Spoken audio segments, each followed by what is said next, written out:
السلام علیکم ورحمۃ اللہ وبرکاتہ۔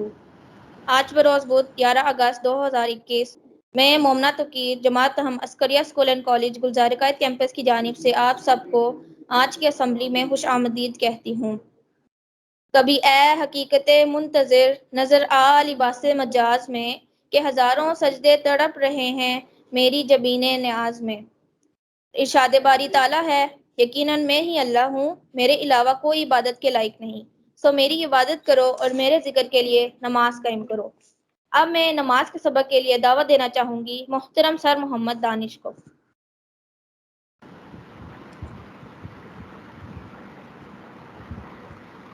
السلام علیکم ورحمۃ اللہ وبرکاتہ۔ میرے ساتھ نماز کا سبق دہرائیے۔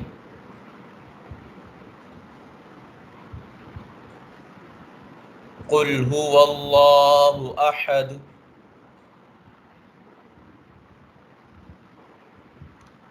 کہہ دیجئے وہ اللہ ایک ہے،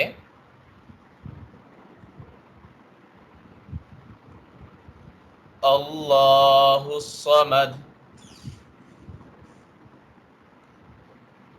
اللہ بے نیاز ہے،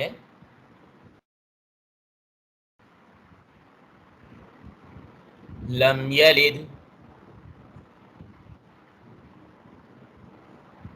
نہ کوئی اس سے پیدا ہوا،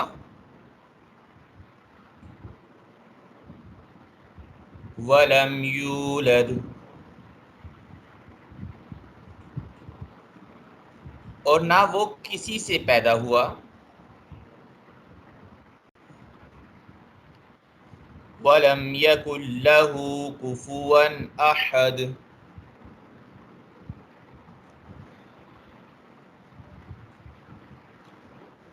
اور نہ کوئی اس کے برابر کا ہے۔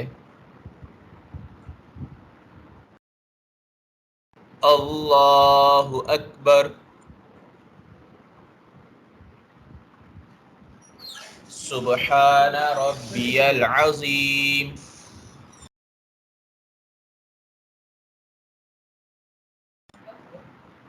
پاک ہے میرا رب عظمت والا،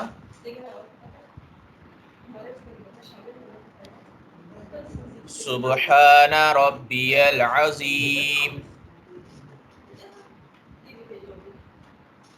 پاک ہے میرا رب عظمت والا، سبحان ربی العظیم۔ پاک ہے میرا رب عظمت والا،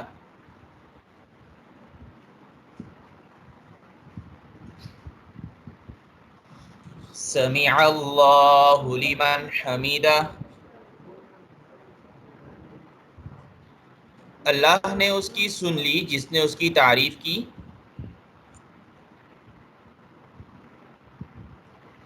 ربنا لک الحمد،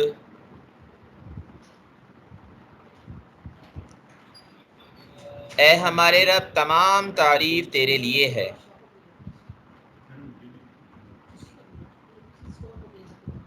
اللہ اکبر، اللہ سب سے بڑا ہے۔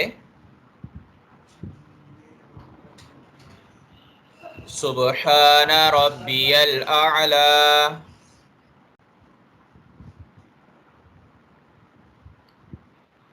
پاک ہے میرا رب اونچی شان والا، سبحان ربی الاعلی،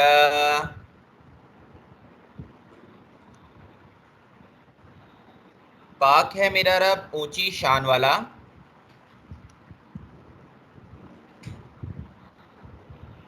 سبحان ربی الاعلی،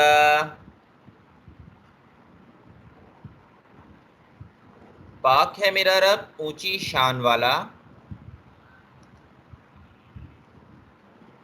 جزاکم اللہ خیرا۔ جزاک اللہ سر۔ ارشاد باری تعالیٰ ہے، لوگو تمہارے پاس تمہارے رب کی طرف سے روشن دلیل آ گئی اور ہم نے تمہاری طرف واضح نور بھیج دیا۔ بس جو لوگ اللہ پر ایمان لائے اور اس قرآن کا سہارا پکڑ لیا تو وہ بھی ضرور انہیں رحمت اور فضل کے دامن میں لائے گا اور ان کو اپنے حضور تک پہنچنے کا سیدھا راستہ بھی دکھائے گا۔ اب میں قرآن مجید فرقان حمید کی تلاوت کے لیے دعوت دینا چاہوں گی محترم سر محمد ادریس کو۔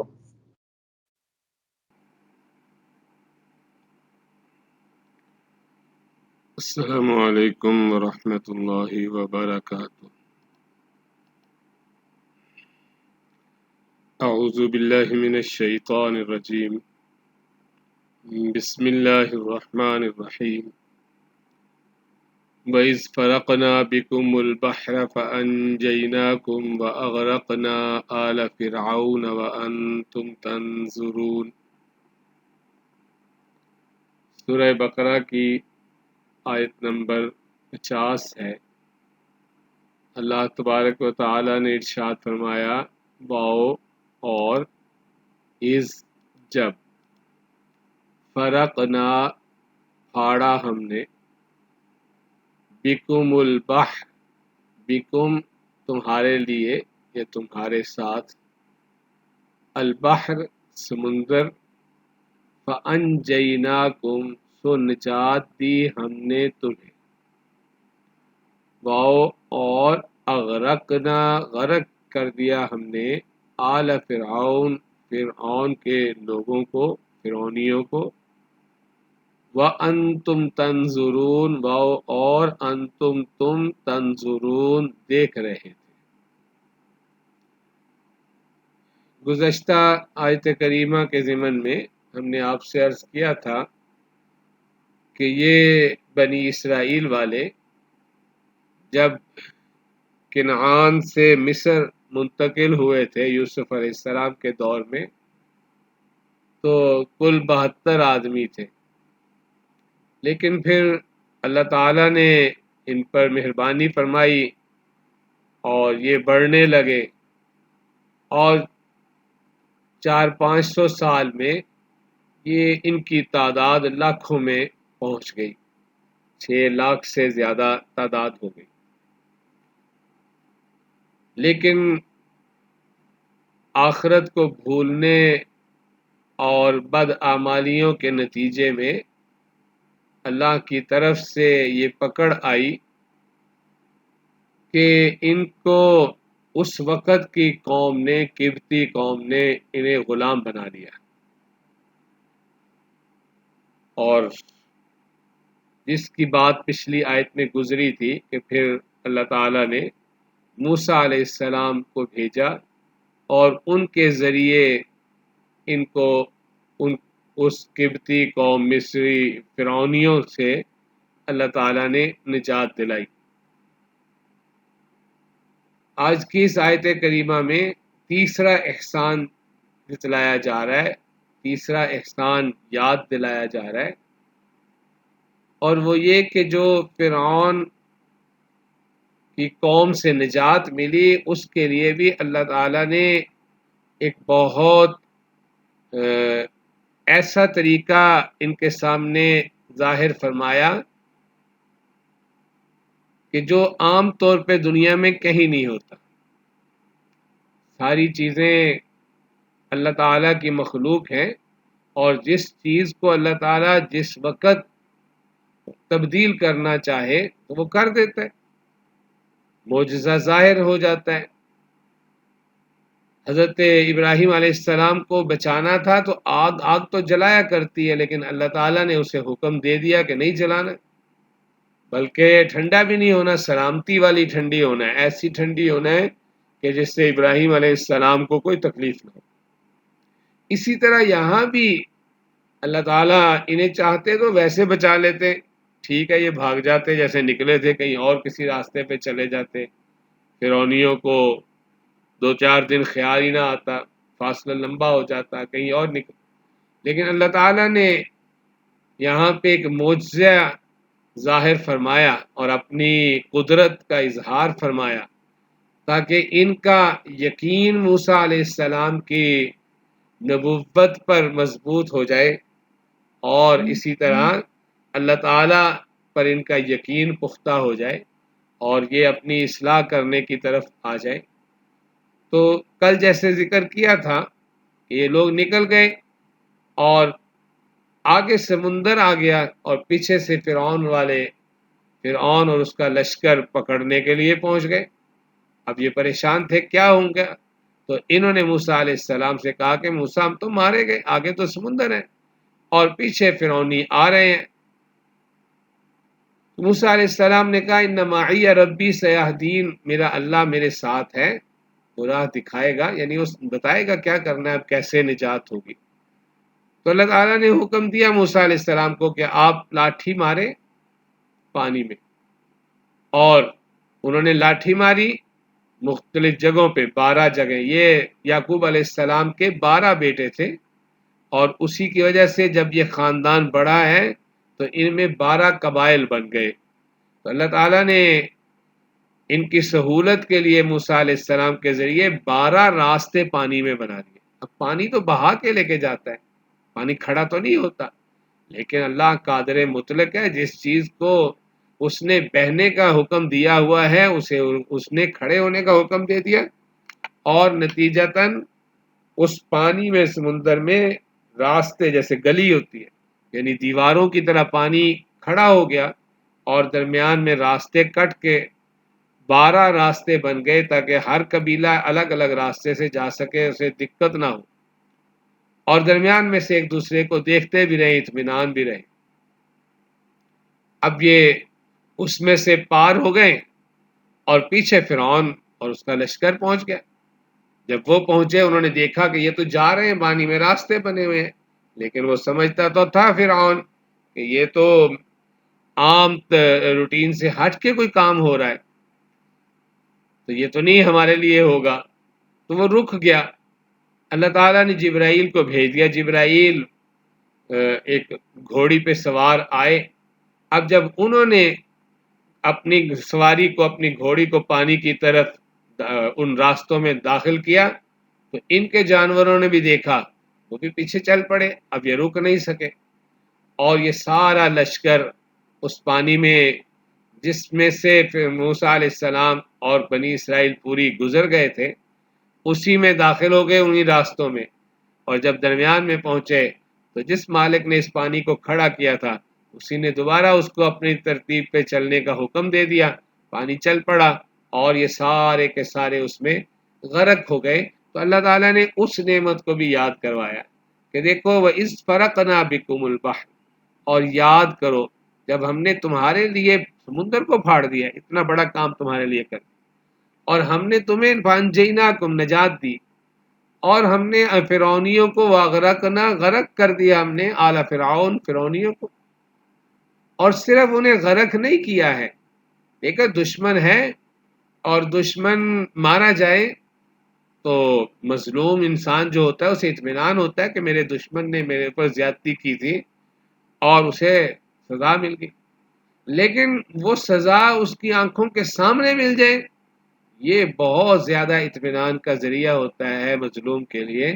تو اللہ تعالیٰ نے فرمایا وَأَنْتُمْ تَنْظُرُونَ، اور تم یہ سارا منظر دیکھ رہے تھے، یعنی یہ سب کچھ جو ہوا، جو فرعون کے قوم کو اللہ نے غرق کیا، وہ چھپا کے نہیں ہے، یہ نہیں ہے کہ تمہیں صرف خبر آ گئی اور تم تو سمندر سے پار ہو گئے تھے اور کئی دن کے بعد خبر ملی کہ جناب پیچھے فرعونی جو ہیں وہ ختم ہو گئے ہیں، غرق ہو گئے ہیں، تو تمہیں شک رہتا پتہ نہیں ہوا یا نہیں ہوا، خبر صحیح ہے یا غلط ہے۔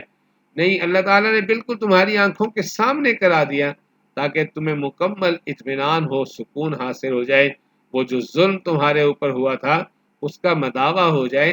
تو اللہ تعالیٰ نے یہ نعمت بھی یاد کرائی، جس طرح کل میں نے آپ سے عرض کیا تھا کہ انسان کو اللہ تعالیٰ نعمتیں یاد کراتے ہیں تاکہ انسان اللہ کا شکر گزار بندہ بنے، اللہ کا اطاعت گزار بندہ بنے، اس لیے کہ ہر انسان، دنیا کا کوئی انسان ایسا نہیں ہے جس کے اوپر اللہ کی نعمتیں نہ ہوں۔ کرنے کا کام یہی ہے کہ انسان کچھ دیر بیٹھ کے، روزانہ ہو تو بہت اچھی بات ہے کہ کچھ دیر بیٹھ کے اپنے اوپر ہونے والے انعامات پر غور کرے۔ ایک ایک چیز اتنے اپنے اندر انعامات رکھتی ہے کہ ہم گن نہیں سکتے۔ آپ ایک لقمے پہ غور کرنے لگے نا، یہ جو ایک لقمہ کھانے کا ہم کھاتے ہیں کہ یہ کس طرح بنا ہے، تو آدمی اس کو سوچتے سوچتے تھک جاتا ہے کہ اس کے اندر کتنی مخلوقات، کتنے لوگوں نے کام کیا ہے۔ میں تو یہ کوشش بھی کرتا اور بہت زیادہ پیسہ بھی میرے پاس ہوتا، میں تب بھی اتنے لوگوں کو اور اتنی مخلوقات کو کام نہیں لگا سکتا تھا۔ اللہ تعالیٰ نے کام لگایا سب کو اور مجھے ایک لقمہ لا کے دیا۔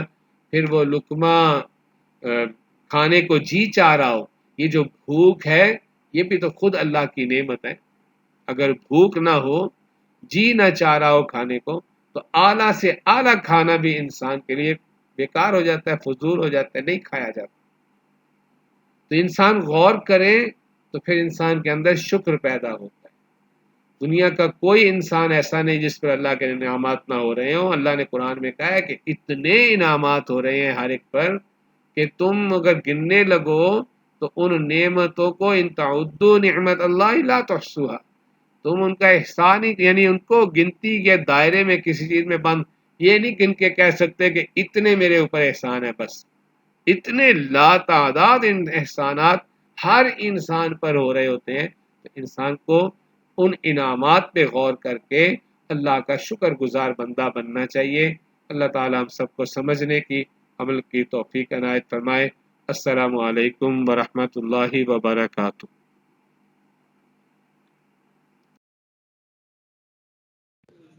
جزاک اللہ سر۔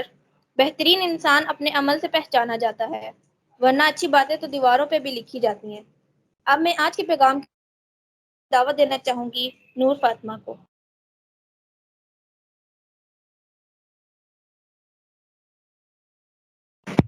السلام علیکم، میں نور فاطمہ جماعت نہم آج کے پیغام کے ساتھ۔ میرا آج کا پیغام تقوی و پرہیزگاری کی اہمیت کے بارے میں ہے۔ تقوی کا مطلب ہے پرہیزگاری، نیکی اور ہدایت کی راہ۔ تقوی دل کی اس کیفیت کا نام ہے جس کے حاصل ہو جانے کے بعد دل کو گناہوں سے جھجک معلوم ہونے لگتی ہے اور نیک کاموں کی طرف بے تابانہ تڑپ ہوتی ہے۔ خدا کو تقوی قومیت وغیرہ کی معافی کی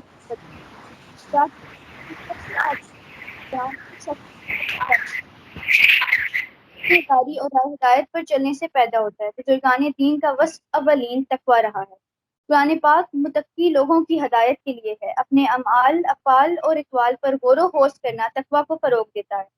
تقوی کی دار کا ایسا وصف ہے اگرچہ حاصل ہو جائے تو تمام تر زندگی درست ہو جائے۔ تقوی گناہوں سے بچنے کا نام ہے، مثلا نظر کو غلط دیکھنے سے بچانا، کانوں کو غلط باتیں سننے سے بچانا وغیرہ۔ حضرت علی رضی اللہ تعالیٰ عنہ کے نزدیک تقوی 4 چیزوں کے مجموعے کا نام ہے: اللہ کا خوف، شریعت کی مکمل تابع داری، کم پر قناعت اور یوم آخرت کی تیاری۔ حضرت ابو ہریرہ رضی اللہ تعالیٰ عنہ کی رائے کے مطابق دنیا ایک خاردوادی ہے، یہاں ہر قدم پر مصیبت و نافرمانی کے کانٹے بکھرے ہوئے ہیں، اور یہاں سے دامن اس طرح بچا کر گزر جانا کہ ان کانٹوں میں دامن الجھنے نہ پائے دراصل تقوی ہے۔ عمر بن عبدالعزیز رحمۃ اللہ علیہ کہتے ہیں، تقوی روزے رکھنے یا عبادت کا نام نہیں، بلکہ تقوی دراصل اللہ تعالیٰ کے حرام کردہ کاموں کو ترک کرنے اور اس کے فرائض کو بجا لانے کا نام۔ تقوی کے تعلق سے عام طور پر یہ غلط فہمی پائی جاتی ہے کہ تقوی محض دل کی کیفیت کا نام ہے، ظاہر سے اس کا کوئی تعلق نہیں۔ اس لیے کچھ لوگ تقوی کا دعویٰ بھی کرتے ہیں اور واجبات میں سستی بھی کرتے ہیں۔ باخدا ایسی شخص نے تقوی کی بو تک نہیں پائی۔ تقوی انسانی دل میں مرکوز کوئی جامد شے نہیں جس کا اثر اور ثمرہ ظاہر نہ ہوتا ہو، بلکہ وہ مسلسل انسانی ضمیر کے پہرہ داری میں لگا رہتا ہے۔ اگر انسان کا دل تقوی سے خالی ہو جائے تو اعضاء بھی دل کی پیروی میں گناہوں کے مرتکب ہوں گے۔ انسان تقوی سے زندگی کی کسی لمحے میں بھی بے نیاز نہیں ہو سکتا۔ چھوٹے بڑے، مرد عورت، سب کو ہر وقت ہر آن تقوی کی ضرورت ہے۔ رب کائنات سے دعا ہے کہ وہ ہمیں تقوی کی پیروی کرنے کی توفیق عطا فرمائے، آمین۔ شکریہ۔ جزاک اللہ نور فاطمہ۔ میں اپنی اسمبلی کا اختتام علامہ اقبال کے اس شعر سے کروں گی: دل پاک نہیں تو پاک ہو سکتا نہیں انسان، ورنہ ابلیس کو بھی آتے تھے وضو کے فرائض بہت۔ میری دعا ہے کہ اللہ ہم سب کو خوشیاں بانٹنے کی توفیق عطا فرمائے، آمین۔ خدا حافظ۔